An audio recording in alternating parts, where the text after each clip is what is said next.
balloon starts rising from ground with an acceleration of 1.25 meter per second square. After 8 seconds, a stone is released from the balloon. The stone will do what?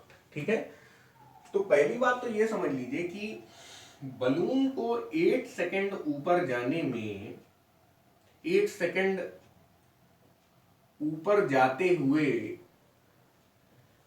कुछ distance travel करना पड़ेगा ना, कुछ height achieve कर लेगा 8 second बाद।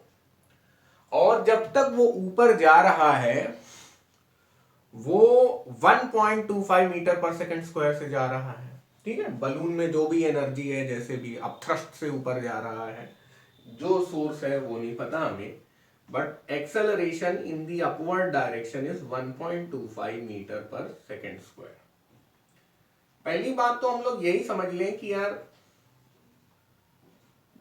ये balloon जब अपने अंदर से पत्थर छोड़ेगा, तो मान लीजिए कि ये रेड कलर का पत्थर है, तो ये पत्थर बलून के उस इंस्टेंटेनियस वेलोसिटी को पहले पकड़ेगा और फिर नीचे जाएगा, फिर बलून अपना ऊपर चलता रहेगा, वो अलग बात है। मतलब पत्थर ये है और बलून ये है, तो बलून चलता जा रहा है अपना, ये सिचुएशन होगी। ठीक है, तो अब सबसे पहली बात तो हमें हाउ मच डिस्टेंस द पत्थर will cover before reaching the ground, तो डिस्टेंस या डिस्प्लेसमेंट ये पहले निकाल लें। पहले तो हम लोग यही हाइट निकाल लें कि बलून का क्या हालात रहेंगे, है ना, एच कितना रहेगा। ठीक है, यानी कि एच वो 8 सेकंड में कितना अचीव कर लेगा, है ना।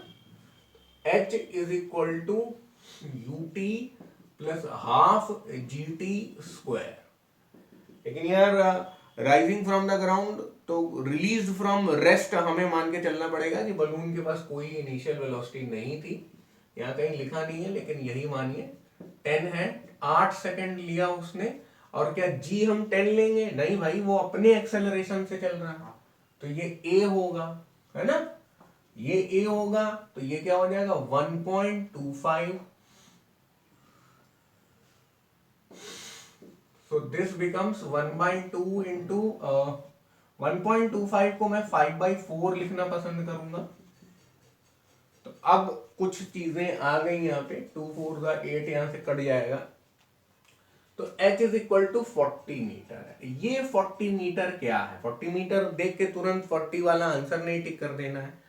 Covers a distance of 40 metre before reaching the ground. तो भाई हमारा पत्थर जो है वो 40 मीटर डिस्टेंस नहीं करेगा, यहां से सीधे नीचे आ जाता, मतलब जब ये ऐसे होके पत्थर आ रहेगा तो डिस्टेंस तो 40 से भी ज्यादा होगी ना यार, ये भी चलेगा, ये भी चलेगा, फिर 40 चलेगा। अगर ये कहते डिस्प्लेसमेंट 40 मीटर होगा तो वो सही हो जाता, क्योंकि हमारा बलून से जब रिलीज हुआ फिर लौट के इधर आ गया तो डिस्प्लेसमेंट 0 हो गया। लेकिन अब ये अपनी बलून की एग्जिट पोजीशन में दोबारा आकर यहां से नीचे तक जाएगा, तो यानी 40 मीटर नेट डिस्प्लेसमेंट होगा। 40 मीटर 40 मीटर अगर वो डिस्प्लेसमेंट बोलते तो सही होता, लेकिन 40 मीटर डिस्टेंस बोला है तो फर्स्ट ऑप्शन गलत है।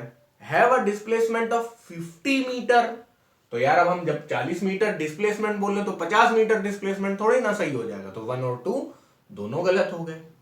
40 metre distance is wrong, 40 metre displacement is correct, 50 metre displacement will also be incorrect, है ना। तो ध्यान से करना, ये मतलब काफी अच्छा सवाल है। So this is the displacement. अब third option, reach the ground in 4 second. तो सबसे पहली बात तो आप ये समझ लीजिए, यहां से ऊपर जाने में कितना टाइम लगेगा, यहां से नीचे गिरने में कितना टाइम लगेगा, यहां से पूरा नीचे गिरने में कितना टाइम लगेगा। ठीक है, तो मैं आप जब पत्थर यहां से नीचे यहां से ऊपर जा रहा है, पहले वो वाला टाइम निकाल लीजिए। ठीक है, वो वाली ये वेलोसिटी निकाल लीजिए कि बलून पत्थर को कितनी वेलोसिटी दे देगा गिरने के पहले। क्योंकि बलून की खुद की वेलोसिटी 0 से बढ़ के v तक पहुंच जाएगी। पहले वो निकाल लेते हैं। v is the velocity of balloon या स्टोन, दोनों की सेम ही वेलोसिटी होगी उस टाइम पे, क्योंकि उसी से तो वो एग्जिट कर रहा है, एक चलती हुई बस से कूद रहा है, ये हो रहा है ना। वेलोसिटी ऑफ बलून या फिर स्टोन आफ्टर 8 सेकेंड। चलो कोई बात नहीं, अब इसे क्या करेंगे हम लोग, v is equal to u plus a t. याद रखना a 1.25 है, u तो 0 है, a कितना 1.25, t कितना है 8, तो 8 इंटू 1.25 हो जाता है 10, सो v इज 10 मीटर पर सेकेंड। तो 10 मीटर पर second is the exit velocity of stone, है ना। इसको मैं लिख दे रहा हूं एग्जिट वेलोसिटी ऑफ स्टोन।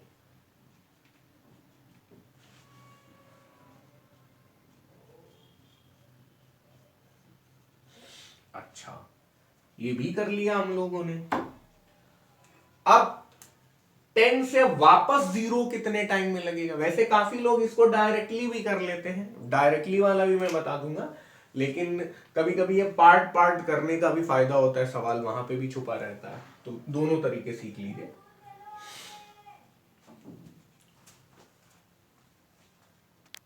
तो एक हाईएस्ट पॉइंट होगा जहां पे वेलोसिटी ऑफ स्टोन एग्जिट होने के बाद 0 हो जाएगी। अब ये रेड वाली स्टोरी जो है वो स्टोन की है। तो फिर से v is equal to u plus a t होता है, लेकिन स्टोन तो एक्सेलरेशन ड्यू टू ग्रेविटी की वजह से ही चल रहा है। मतलब इसकी इनिशियल वेलोसिटी मिल गई बलून से, बलून से जब जुदा हो गया तो ग्रेविटी हावी हो गई, ग्रेविटी धीरे धीरे धीरे इसकी वेलोसिटी कम कर देगी। तो ग्रेविटी इसकी वेलोसिटी कम कर रही है तो माइनस कर लिया। इनिशियल वेलोसिटी यहां पे क्या थी, v थी, फाइनल वेलोसिटी क्या है 0 है, g क्या है 10 है। ये वैसे ही काफी बच्चे ये सब समझ जाते हैं। अब v की जगह हम v क्या निकाल चुके हैं, 10 निकाल चुके हैं, है ना। बस 10t बराबर 10, t बराबर 1 सेकेंड। काफी बच्चे ये जानते हैं कि अच्छा ये 10 मीटर पर सेकेंड थी, हमें पता है एक्सेलरेशन ड्यू टू ग्रेविटी 10 है, तो 10 से 0 होने में 1 सेकेंड लगेगा। ये कोचिंग्स में पढ़ाया जाता है। ये 1 सेकेंड लगेगा, इधर 1 सेकेंड लगा, तो इधर भी 1 सेकेंड लगेगा, यानी टोटल टाइम 2 सेकेंड हो गया अपनी पोजीशन पे दोबारा आने के लिए। अब यहां से नीचे जाने में कितना टाइम लगेगा, कोई दिक्कत नहीं। इस जगह जब दोबारा आ जाएगा तो इधर 10 थी ऊपर जाने की, तो लौट के जब फिर इधर आए तो फिर इधर 10 वेलोसिटी हो जाएगी नीचे की तरफ, है ना। यहां पे फिर से 10 वेलोसिटी हो जाएगी नीचे की तरफ। ओके, तो 10 से जा रहा है और पहुंचना सबसे नीचे तक है। इनिशियल वेलोसिटी 10 है, ग्रेविटी भी 10 उसे मिल रही है, 40 मीटर डिस्टेंस उसे ट्रेवल करना है, कितना टाइम लगेगा, है ना। h is equal to u t plus half a t square. पत्थर के लिए बन रहे हैं ये, पत्थर के लिए हो रहा है half g t square. 40 metre तय करना है, इनिशियल वेलोसिटी इस जगह 10 हो चुकी है, 10 का ग्रेविटी है और टी स्क्वायर हमें निकालना। अच्छी बात यह है कि सब जगह से 0 0 0 कैंसिल हो गया, ओवरऑल 2 से मल्टीप्लाई कर दीजिए, 8 2t plus t square plus 2t minus 8 is equal to 0। 4 और 2 से factorisation, t square plus 4t minus 2t minus 8 is equal to 0। T plus 4 minus 2t plus 4। यहां से आप देख सकते हैं कि यहाँ t is equal to 2 second आएगा या t is equal to minus 4 second आएगा।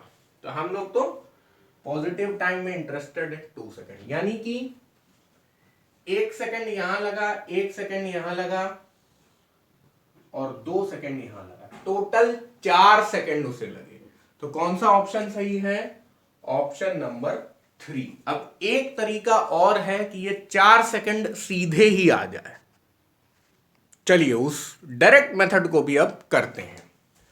जब हम यहां पर नीचे गिर रहे थे, स्टोन नीचे गिर रहा था 10 से, तो स्टोन 10 से नीचे जा रहा है, इससे बढ़िया आप इस वाली सिचुएशन को देखिए। इस हमने कैसे निकाला? 1 + 1 + 2 4 सेकेंड। अब मैं इस इक्वेशन को एक बार यूज करूंगा और 4 सेकेंड एक ही बार में आ जाएगा। ट्रिक यहां पे केवल ये है कि आपको देखना है कि h जो है वो डिस्प्लेसमेंट है। डिस्प्लेसमेंट कितना था? 40 मीटर था। और ग्रेविटी कितनी थी? 10 थी। डिस्प्लेसमेंट और ग्रेविटी सेम डायरेक्शन में, तो दोनों प्लस प्लस रह गया। टाइम हमें पता नहीं, टाइम ही निकालना है। ट्रिक केवल इतनी है कि u, ये जो वेलोसिटी u है या v है, जो हम लोग 10 निकाल चुके हैं, इसे आप -10 रिपोर्ट करिए। तब आपको ये 1 + 1 + 2 नहीं करना पड़ेगा। ध्यान दीजिएगा। सो दिस इज 0 0 0, जैसे यहां पे काटा था बिल्कुल वही हो रहा है यहां पे, और 8 हो जाएगा यहां पे। ओवरऑल मल्टीप्लाई कर दीजिए, -2t + t²। So this becomes t² -2t -8। ठीक है, तो t² -4t + 2t -8, t -4 +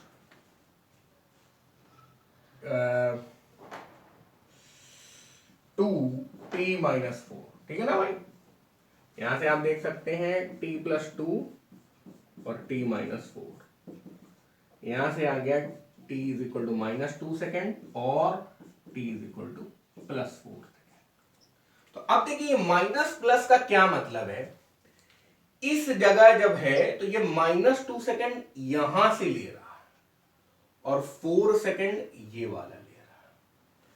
और इस वाले में क्या हो रहा है कि ये इस जगह से गिरने पे अगर हम ले रहे हैं तो ये +2 सेकेंड इसको ले रहा है और -4 सेकेंड इस वाले को ले रहा है। तो अगर आप 1 + 1 + 2 करना चाहते हैं तो पहले वाला मेथड करिए, डायरेक्टली 4 निकालना चाहते हैं तो ये वाला करिए। इसमें लेकिन याद रखना पड़ेगा कि आपको u को नेगेटिव रखना पड़ेगा।